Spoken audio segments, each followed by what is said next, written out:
저는 아이 둘을 낳고 살고 있는 40대 초반 여자예요. 고졸이고 사무실 행정직으로 일을 하다가 결혼을 하게 되었죠. 그런데 저희 형님은 저와 다르게 학력이 아주 좋은 의사예요. 그래서인지 툭 하면 저를 무시하는 발언을 많이 하고는 하죠. 솔직히 의사식이나 되어서는 그런 인성이라니 자랑도 못하겠다 싶을 때가 많아요. 사람이 학력이 좋고 직업이 좋으면 뭐 하겠어요? 인성이 개차반이면 아무도 좋아하지 않는데 말이에요. 그런데도 형님은 본인 성격을 있는 대로 부리고는 했죠. 야, 너는 요리도 못했으면 절대 결혼 못했겠다. 고졸에 돈도 못 벌잖아. 나는 우리 집안은 나처럼 의사 정도 되어야 결혼할 수 있는 줄 알았지. 하여간 넌 시댁 올 거면 매번 밥은 다 네가 해? 그래야 좀 예쁜 구석이라도 있지. 아유, 형님, 그런 법이 어디 있어요. 아무리 그래도 형님도 좀 같이 하셔야죠. 저게 또 말 대답이네. 아, 내가 의사식이나 되어서 집안일이나 하고 있게 생겼어? 생각을 좀 하고 말해. 형님은 이렇게 대놓고 시집살이를 시킬 때가 많았어요. 시어머니도 저에게 그러지 않는데 형님이 나서서 그러는 것이었어요. 진짜 못된 소리도 많이 해서 종종 제가 맞받아쳤는데도 형님은 아랑곳하지 않았어요. 그러게 너도 공부 좀 열심히 하지 그랬어. 공부 잘해서 의사 되니까 사회적 명망도 있고 얼마나 좋은데 돈은 또 좀 잘 벌어? 그러게 사람은 공부를 잘하고 봐야 돼. 너는 공부 못해서 할 줄 아는 것도 없고 돈도 못 벌잖아. 그러니까 맨날 집안일이나 하지. 형님, 그래도 너무하세요. 저 결혼한 지 벌써 15년이 넘었는데 아직도 이렇게 저한테 심하게 말씀을 하시니 제가 기분이 좋지가 않아요. 이쯤 되면 저를 그냥 인정해 주시면 안 돼요? 솔직히 형님이 의사시기는 하지만 집안일은 젬병이시라 제가 음식도 다 하잖아요. 야, 의사니까 집안일 정도는 못할 수 있지. 네가 뭔데 의사한테 집안일을 하라 말아야? 너 정도 되는 건 그냥 부엌대기나 하면 그만이야. 뭔 말이 이렇게 많어? 말을 하지 않고 배기게 생겼어요? 말씀을 그렇게 하시잖아요. 형님 진짜 말이 심하세요. 적당히 좀 하셨으면 좋겠어요. 형님은 제 말이라면 일단은 무시를 하고 봤어요. 항상 자기 자신을 있는 대로 치켜 세우면서 저를 무시하기 바빴죠. 형님을 상대하는 건 항상 스트레스가 많은 일이었어요. 이런 시댁이지만 그래도 제가 지금까지도 왕래하는 이유가 있었어요. 시어머니가 그래도 제 편을 들어주셨거든요. 형님이 이렇게 못되게 굴면 시어머니가 종종 저를 지켜주시기도 했어요. 아유, 동서는 또 구질구질하게 이러고 있네. 왜 매번 이렇게 부엌을 어지르면서 일을 해? 난 부엌이 이렇게 어질러진 거 참 싫더라. 공부 잘하려면 정리도 잘해야 되던데. 이래서 공부를 못했나? 그게 아니고 형님은 부엌 일을 아예 안 하니까 부엌이 어질러질 일도 없어서 그러시겠죠. 음식할 때는 원래 이런 거예요. 그리고 저는 중간중간 치우면서 하니까 별로 지저분한 편도 아니고요. 넌 또 어디다 대고 말대꾸야. 형님이 그렇다면 그런 거지? 아, 딱 보기에 지저분하네. 얼른 좀 치워라. 자자, 첫째야. 너 너무 그러지 말고 거실에 가서 앉아 있어라. 그래, 네가 의사한다고 바빠서 집안일 못하는 거 모르는 사람이 어딨냐. 그래도 둘째가 음식한다고 애쓰고 있으니까 너무 그러지 말어. 싸우지 말고 커피라도 마시면서 좀 기다리고 있어. 어머니는 왜 가끔 동서편만 드세요? 솔직히 제가 돈도 잘 벌고 시댁에도 더 잘하잖아요. 내가 언제 둘째 편만 들었냐? 그리고 네가 의사라서 돈 많이 버는 거 모르는 사람이 어딨어?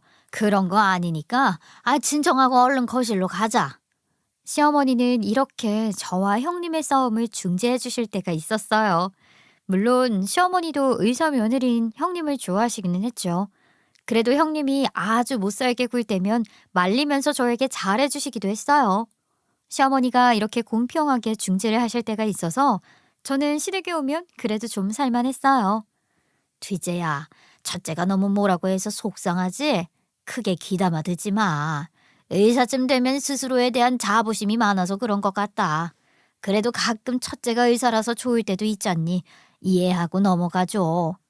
네, 어머님. 솔직히 형님이 좀 너무하기는 해요. 그래도 어머님이 제 편 들어주시니까 좀 나아요. 감사해요. 그래, 너나 나나 학력이 썩 좋지는 않으니까 첫째를 좀 이해해보자. 공부도 많이 하고 의사식이나 되는 사람은 성격이 날카롭기도 할 수도 있지. 매일 공부하느라 얼마나 힘들겠어. 안 그래?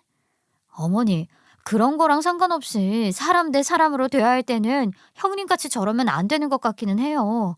하지만 어머니가 무슨 말씀 하시려는지는 알겠어요. 일단은 싸우지 않도록 해볼게요. 이렇게 형님이 하는 시집살이는 시어머니의 중재로 좀 견딜만 했어요. 그런데 얼마 뒤 놀라운 소식을 전해 듣게 되었어요. 시어머니의 컨디션이 좋지 않아서 남편과 함께 병원에 모시고 갔는데 시어머니가 글쎄 신장 이식 수술을 받아야 한다는 것이었어요. 놀라지 말고 들으세요. 어머님은 이제 신장 기능이 거의 없는 것이나 마찬가지입니다. 이 상태이면 투석을 시작하셔야 해요. 그리고 연세가 있으시다 보니 투석이 좀 힘드실 수도 있어요. 오래 사실 생각이시면 가능한 한 신장 이식이 권장됩니다. 세상에, 그 정도입니까? 이제 앞으로 저희 어머니는 투석을 계속하셔야 하는 거예요? 예, 그렇습니다. 그 방법밖에 남지 않았어요. 바로 투석 준비부터 하셔야 할 것 같아요.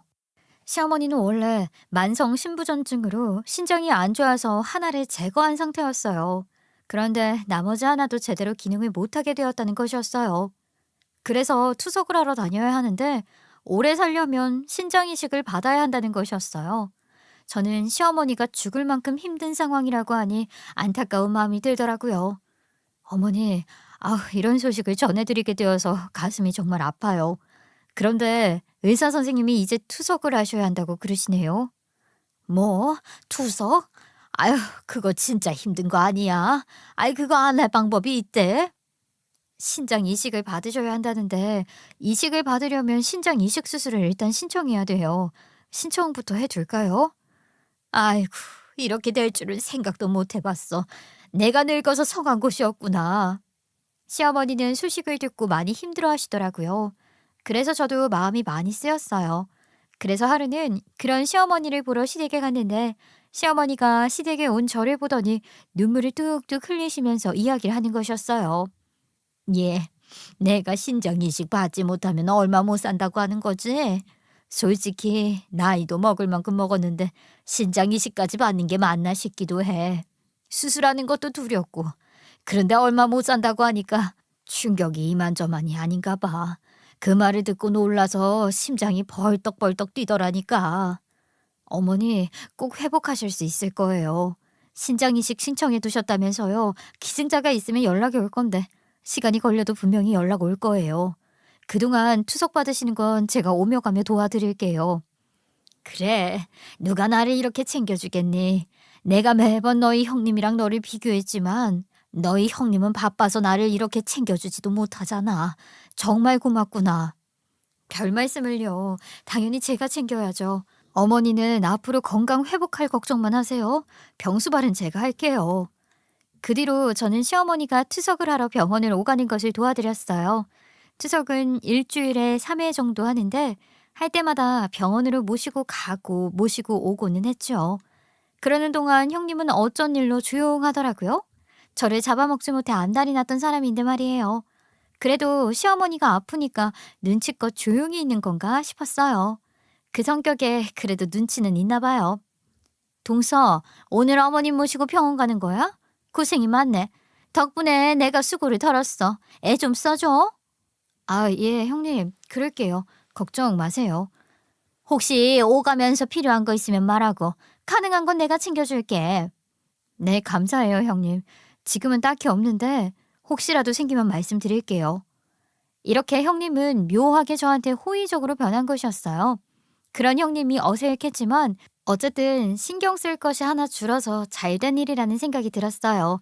그런데 힘든 부분이 있었어요. 추석이 끝날 때마다 시어머니는 너무너무 힘들다면서 오열을 하는 것이었어요. 추석에 적응되는데 길면 1년까지도 걸린다는 말을 듣긴 했어도 이렇게 힘들어하실 줄은 몰랐어요. 아이고, 나 죽겠네. 이러다가 더 일찍 죽는 거 아닌가 몰라. 신장 하나만 멀쩡했어도 이렇게 고생은 안 하는데 정말이지 너무너무 힘들다 힘들어. 어머님, 걸으실 수 있겠어요? 제가 부축해 드릴게요. 일단 차에 타서 집에 가는 동안 눈 좀 감고 좀 쉬세요. 잠깐만, 여기 좀 앉았다가 가자. 아주 머리가 핑 돌아. 어지러워서 걸을 수가 없네. 이렇게 힘든 걸 어떻게 앞으로 계속하니? 나 정말 죽겠다 죽겠어. 시어머니가 이렇게 힘들어하니 보는 저도 힘들긴 했어요. 그렇게 시어머니는 몇 개월을 투석을 하러 다니시더니 도무지 안 되겠다고 생각을 하셨나 봐요. 하루는 식구들이 모두 모였을 때 시어머니가 이런 말씀을 하셨어요. 내가 투석을 하면서 살아보려고 했는데 너무 힘들어서 도무지 이렇게는 못 살 것 같아. 이렇게 살다가 더 빨리 죽겠다. 내가 염치불구하고 너희한테 부탁을 좀 할게. 신장 이식 적합성 검사 좀 받아줄 수 있니? 엄마, 그렇게 힘이 드시면 빨리 말씀하시지 그러셨어요. 일단 친자식인 저희 형제가 먼저 적합성 검사를 해볼게요. 그게 맞는 것 같아요. 맞아요, 엄마. 당연히 저희가 검사 받아봐야죠. 걱정 마세요. 바로 병원에 가서 검사해 볼게요.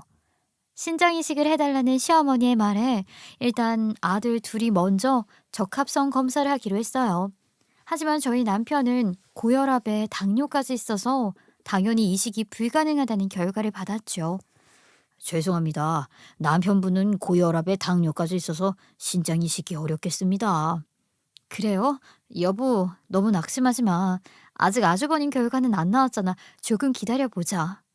그러게, 형이라도 가능하면 좋겠는데. 어머니가 저렇게 힘들어 하시니까 보는 게 정말 힘들거든. 맞아, 나도 그래. 일단은 아주버님 결과를 기다려보는 걸로 해. 그리고 아주버님의 결과는 의사 형님이 말해줬는데 이식이 어렵다는 것이었어요. 우리 남편도 고혈압 초기거든. 신장 이식은 고혈압이나 당뇨가 있으면 어려운 거 알지? 나도 요새 당뇨 초기 진단을 받았거든. 나도 신장 이식은 어려울 것 같아. 이렇게 되고 나니 결국은 저밖에 안 남았다는 것이었어요. 저 하나만 남았으니 신장 이식을 하는 건 제가 고민할 문제가 되어버렸죠. 시어머니에게 신장 이식까지 해주는 것이 맞나 싶었는데 남편도 그렇고 저에게 부탁을 하니 저도 며느리 된 도리로서 하는 것이 맞겠다는 생각이 들었어요. 그래서 저도 적합성 검사를 했는데 저는 이식이 가능하다고 나온 것이었어요. 그러자 시어머니가 제 손을 잡고 간곡하게 부탁을 했어요. 둘째야, 이런 부탁이 참 염치 없다는 거 알아. 하지만 혹시 괜찮다면 신장 이식을 해줄 수 있니? 막상 죽는다고 생각하니 내가 준비가 안 된 것 같더라. 네가 도움을 준다면 내가 평생의 은인이라고 생각하고 평생 잘할게. 나 좀 도와줄 수 있겠어? 어머니, 저도 도와드리고는 싶은데 솔직히 막상 수술대에 올라간다고 생각하니까 겁이 나기도 하거든요. 저도 며칠만 고민해 봐도 될까요? 바로 대답드리지 못해 죄송해요. 아니야, 아니야. 당연히 고민해 봐야지. 멀쩡한 신장을 떼어내서 나이 많은 시애미한테 주는 게 어디 쉬운 일이겠니? 충분히 고민해보고 말해줘라. 정말 고맙다. 네, 어머니. 제가 조금만 고민해보고 바로 말씀드릴게요. 저는 며칠간 고민을 했어요. 며느리의 도리라는 생각이 들기는 해도 제 신장을 떼어서 준다니 정말 용기가 필요한 일이더라고요. 그래도 우리 식구들이 바라는 것이고 저의 도리이기도 한 것 같아서 고민 끝에 신장 이식을 해주겠다고 시어머니에게 말을 했어요. 아이고, 아이고, 덕분에 이제 살았다. 아이, 둘째야, 정말 고마워. 내가 이렇게 네 덕을 많이 본다. 이 빚은 내가 평생 갚을게. 덕분에 한시름 났다. 고맙다, 고마워. 네, 길게 고민했는데 며느리 된 도리로 해드리는 게 맞는 것 같아서요. 어머니가 오래 사실 수 있다면 저야말로 기쁘지요. 어쩜 이렇게 착하니? 아유, 어떻게 이렇게 고마운 일을 해줄 수가 있어. 내가 너한테 큰 빚을 졌다. 정말로 고마워. 시어머니는 뛸 듯이 기뻐하며 저에게 고맙다고 눈물을 흘리며 말씀하셨어요. 그리고 형님도 어쩐 일로 저에게 칭찬을 다 하더라고요. 아이, 동서, 어머님한테 신장 이식해드리기로 했다면서? 큰 결심했네. 자식도 그렇게 하기 힘든데 며느리인 동서가 나서다니 정말 대단해. 아우, 나 솔직히 놀랐잖아. 이식 수술이 쉽지 않겠지만 잘 버틸 수 있게 준비해봐. 예, 형님. 격려 감사해요. 형님이 의사시니까 수술 준비에 필요한 거 많이 가르쳐 주세요. 이렇게 형님이랑도 처음으로 사이 좋은 시기를 보내게 되었어요. 그 뒤로 형님도 저한테 좀 친절해졌더라고요. 그리고 저는 신장 이식을 준비하기 시작했어요. 몸이 좋아지도록 영양제도 챙겨 먹고 체중도 좀 있어야 한다고 해서 살도 찌우고요. 여러 준비를 했어요. 네가 정말 기인이었구나. 둘째 네가 나에게 이렇게까지 해줄 줄은 몰랐다. 오늘은 내가 점심 차려줄 테니까 그냥 손가락 하나 까딱하지 말고 앉아 있어. 아유, 어머니, 아무리 그래도 어떻게 그래요? 제가 할게요. 아니야. 친정집에 왔다고 생각하고 가만히 있으라니까. 내가 다 해줄게. 내가 너한테 이 정도는 해야지. 신장 이식을 준비하는 기간 동안 시어머니는 이렇게 툭 하면 저를 칭찬하면서 뭐든 해주고 싶어 하셨어요. 그런 시어머니의 마음이 저도 고맙게 느껴질 때가 많았어요. 간만에 시댁에서 마음 편히 훈훈한 시간들을 보낼 수 있었죠. 그리고 신장 이식 수술이 얼마 안 남은 시점에 시어머니의 생신날이 다가왔어요. 식구들 모두 시댁에 모여 1박을 하면서 축하하기로 했죠. 시어머니와 저 둘 다 큰 수술을 앞두고 있으니 식구들이 모여서 응원도 하는 겸 말이에요. 그래서 일찍 가서 시어머니와 함께 음식 준비를 해뒀는데 시댁 식구들이 도착하기 전에 자꾸 잠이 오더라고요. 그래서 시어머니와 저는 잠시 안방에 누워 낮잠을 청하기로 했어요. 아휴, 너무 졸리네. 우리는 몸을 잘 챙겨야 하는 시기이니까 버티지 말고 조금 졸자. 그게 낫겠다. 아, 예. 다들 오려면 몇 시간 남았으니까 눈 좀 붙여요, 어머니. 그렇게 시어머니와 나란히 누워서 한 30분 정도 자고 있었는데 영양제 때문인지 속이 갑자기 미식거리더라고요. 저는 눈을 뜨고 화장실로 향했어요. 그런데 바로 오바이트가 나오지 않고 속이 계속 울렁거리더라고요. 어떻게 할까 고민하다가 저는 묘안을 냈죠. 좀 웃기기는 해도 욕조에 누워있기로 한 것이었어요. 누워서 울렁거리는 속을 진정시키고 있다가 오바이트가 나오면 바로 하려고 말이에요. 혹시 누가 도착해서 욕조에 누워있는 저를 보게 되면 놀랄까봐 저는 샤워 커튼도 일부러 쳐놓고 욕조에 누워있었죠. 그런데 조금 후에 시어머니가 통화를 하려고 화장실에 들어온 것이었어요. 시어머니는 제가 여기에 누워있는 줄은 생각을 못 하신 것 같았어요. 자다가 깨서 부엌이나 거실에라도 나가 있는 줄 알았던 것 같아요. 아니면 볼일이라도 보러 밖으로 나갔거나요. 그리고 시어머니는 몰래 속삭이듯이 이런 내용의 통화를 했어요. 어머니, 이제 거의 다 됐네요. 수술 끝나고 퇴원하신 다음에 저랑 도장 찍으러 법무사 사무실 가면 되겠어요. 그래, 참 잘 됐다. 계획대로 나는 신장도 새로 얻고 아파트도 세금 최대한 줄여서 너희한테 상속하고 일이 착착 진행이 되네. 그런데 동서가 눈치챌 일은 없겠죠? 의심 못 가게 제가 요즘 잘해주긴 했거든요. 괜찮아. 쟤는 생각도 못 할 거야. 쟤도 참 딱하지. 지가 이용당하는 줄도 모르고 나한테 완전히 속아서는 내일이면 이제 쟤한테 아부하는 생활도 끝이다. 그러게요. 아무것도 모르더라고요. 정말로. 본인 신장 떼어내려고 남편이랑 저도 고혈압이랑 당뇨 있다고 거짓말한 것도 모르고. 그러니까 말이야. 진짜 멍청한 애는 이용해 먹기 쉽다니까. 저는 그 얘기를 듣고 너무나 큰 충격에 빠졌어요. 시어머니와 형님은 저에게 친절하게 변한 것이 아니었어요. 이 모든 것은 제 신장을 받아내기 위한 시나리오였던 것이었죠. 통화가 끝나고 시어머니가 밖으로 나가기에 저도 조심해서 화장실 밖으로 나왔어요. 제가 통화 내용을 듣게 된 것을 모르도록 말이에요. 너무 화가 나고 분하고 이게 사실이었다는 것에 정말 슬프기도 했어요. 믿을 수가 없었죠. 하지만 사실 저도 준비한 것이 있었어요.